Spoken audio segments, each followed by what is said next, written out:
Okay, Mr. Bryant. I called you in because I did a walkthrough observation on your science lesson, the conductivity lesson that you did with the Mackie kits.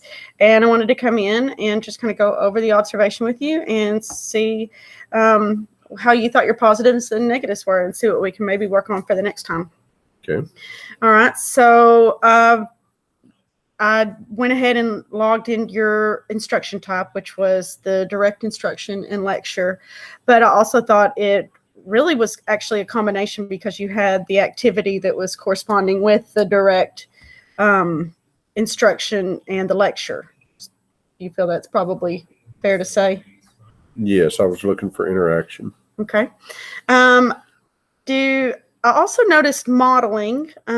You at the front of the room, you showed the students how they needed to connect a piece together. So you modeled that with the actual pieces. And when it was time to look at the instructions on a different page, you showed the students when you were flipping the page. I felt like student engagement was involved. Students were raising their hands to answer questions. They were also looking at each other to like pair and share. And they also were shown how to log in.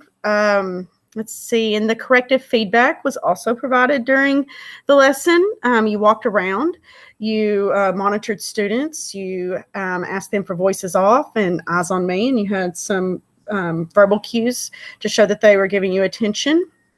And I noticed that also time on task, there was definitely some wait time added in for whenever you ask questions. So how do you think that the lesson went? What are some positives that you could see out of the lesson?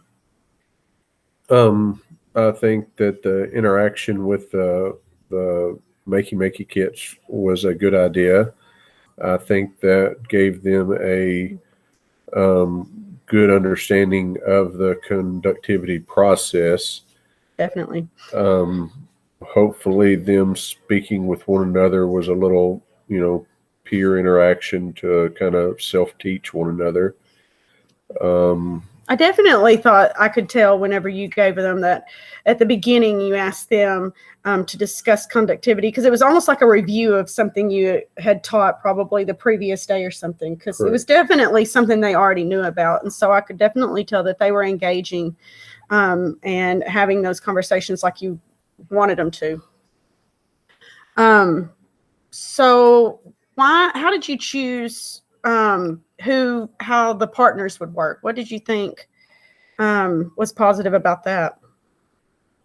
I think just allowing them to pick their partners was, fair because they worked with people they got along with. And so do you feel like the group should have been bigger, or do you like the way it worked with just like them being neighbors with each other, partnering up? It was fine. I guess positive and negatives is there was, looking back on it, there were a couple people who weren't able to log on at the same time others were. And just for the sake of time in the class, we kind of had to go ahead and proceed with the lesson, even though they weren't caught up. So probably if we would have had a little bit more added time and made sure everybody was logged on before, we got started, would have naturally probably helped the process. Do you see another way that could have worked? Using other students that were already logged in, or, is there another way instead of using more time that you think that you could have kept it, flowing? We could have probably cut down, since we were using partners, we could have probably cut down to where each group just used one computer and one kit versus having them both use kits and both be on a computer, and that just adds. Okay, that's good. I really liked how you had them talk to their partner. I saw that happen 2 times. Turn to the person next to you and talk about.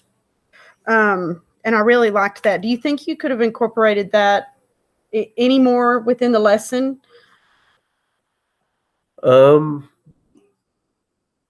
Probably so. We really didn't have a chance for them to share their thoughts with the rest of the class. Something else we could have done, or I guess I should have probably done, is maybe give them the opportunity to write down the thoughts that they had amongst each other, and then we could circle back around to that and share their thoughts to make sure they're understanding the concept of. That would be great, actually. Yeah, that's something that would really show some understanding. One thing I was kind of concerned with, I had a hard time. You asked a question towards the end to a student, and he gave this really awesome answer because you almost gushed over, what a great answer he had. And I had a hard time understanding what that student was saying, being on the other side of the room. And so I was wondering if other students were able to hear that. So that was something I wished I would have gotten a little more of. Yeah, I should have probably either had him stand up and repeat his answer and statement, or I should have repeated it to the class so that everybody could have heard, because he did have a good point. What about the actual modeling? I liked how you showed the connectivity. I like how at the end, I even think that you brought the piano up on the smart board. Do you think there were any more ways you could have incorporated modeling into the lesson? We could have probably used the smart board more, and we could have probably actually did the model using the smart board, and that way everybody could see it as it was happening, instead of just the last part. Kind of, I guess they could have viewed the whole process from start to finish versus just the piano at the end. Yeah. And so I also think certain connections and things like that.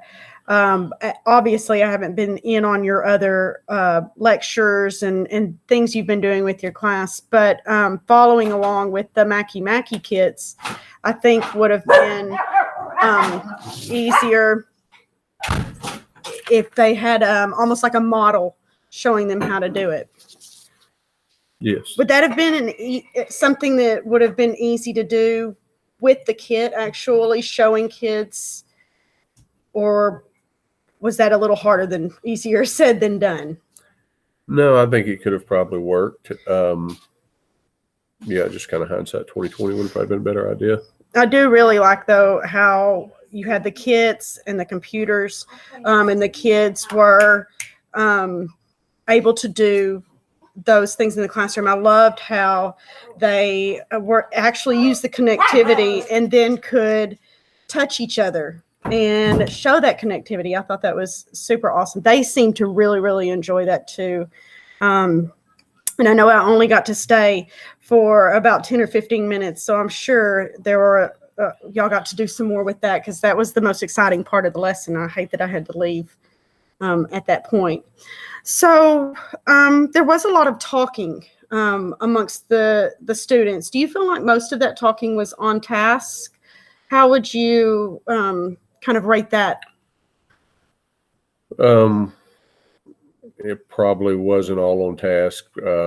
As always, I mean, you're dealing with young kids, and trying to keep them all focused is a task in itself. But and probably, if, like you mentioned about maybe incorporating where we use the smart board for every step, maybe would have kept the attention span a little bit more, because although some of the talking was probably related to the task at hand, I'm sure some of it was off task as well. I agree with you there. I think it was an exciting lesson, though, and I think the students enjoyed it. I did hear a lot of on-task talking. There was one student, though, I was specifically concerned about that. I guess her Chromebook died, and she knew exactly what to do. She took it up to the cart. She went and was trying to get in to get another Chromebook. Couldn't really get in, and a student got up, helped her immediately, and she got right back to her desk. And so that your class has that type of routine and they know what they're doing. I was impressed by that. She really was not largely distracting. But getting back to her desk, her and her partner were behind. Did you take notice to that? Whenever, and because she had to log back in and go through all of the steps that she had lost. I know that's, the technology, you love it and you hate it because it can obviously do wonderful things because you got to have this lesson out of it. But again, you have to rely on it. And so how do you think maybe we could have gotten that child back on task a little quicker? I don't know. I guess that may be, I don't really know why exactly her Chromebook didn't charge. That's a good point too. Yeah, I mean, ideally the charging boxes are meant to charge them where they can work the next day for the whole day. So I really need to just address that issue. But it's just hard once you're so far into it and you're limited on class time, trying to stop to get one caught up puts everybody else behind, and it kind of. Do you feel like you have a student in the classroom who is always ahead of the game that maybe could have stopped and gone over and helped those students get back on task? Because I know there's always that one kid that knows probably, as much as you do about the lesson. Is there someone like that in the class who could have helped? Probably so, but this was the first time we've ever used those kits, and this was new for all of us. So yes, next time definitely would probably maybe repair the individuals with one another. And like I said, even instead of each one having a Chromebook, just have it down to one Chromebook would be suffice, I think. Okay. Let's see. I really liked how you used Eyes on Me. Do you feel like you could have used those directives more to create a signal of we're ready for the next step, or how did that work out for you? Honestly, I probably before I just jumped right into the steps, I should have probably laid out guidelines to when we're going to stop, when we're going to pay attention, and I just acted as if it was a regular teaching day, and I probably didn't prepare them enough for the activity we were doing.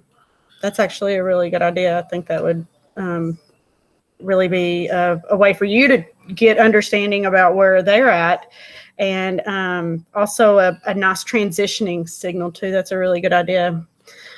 So do you have any other thoughts about how this went? Positive, negative? I really loved the idea of the lesson. I know that you get to teach this lesson several times throughout the day since we all change classes and stuff. And so, and I just got a glimpse of this one. But I felt like the students, for the most part, were engaged. I felt like it was a really exciting assignment. I'm glad that we had the materials for you to be able to do this. I think that was really neat, and the kids actually got a lot out of it. Yes, definitely the next class is going forward after talking about this and kind of just looking back on this class and where it could improve. Definitely classes coming up will handle a little bit different and hopefully have. Well, I really like your ideas about how you can actually direct them about how you're going to find understanding and the cues that you're going to use. And so y'all can all be on the same page about that. I think that's going to create a nice flow. And, there's always just you really learn a lot by trial and error. So especially with that girl's Chromebook dying, checking that before you even get started to make sure everybody's Chromebooks are charged. That'll ixnay that little faux pas next time easily. So overall, I think the lesson was great. We're going to walk away with a few things that you can work on, but I really think that you did a great job with this conductivity lesson, and I can't wait to come into your classroom again and see what else you guys are working on. Thank you. Okay.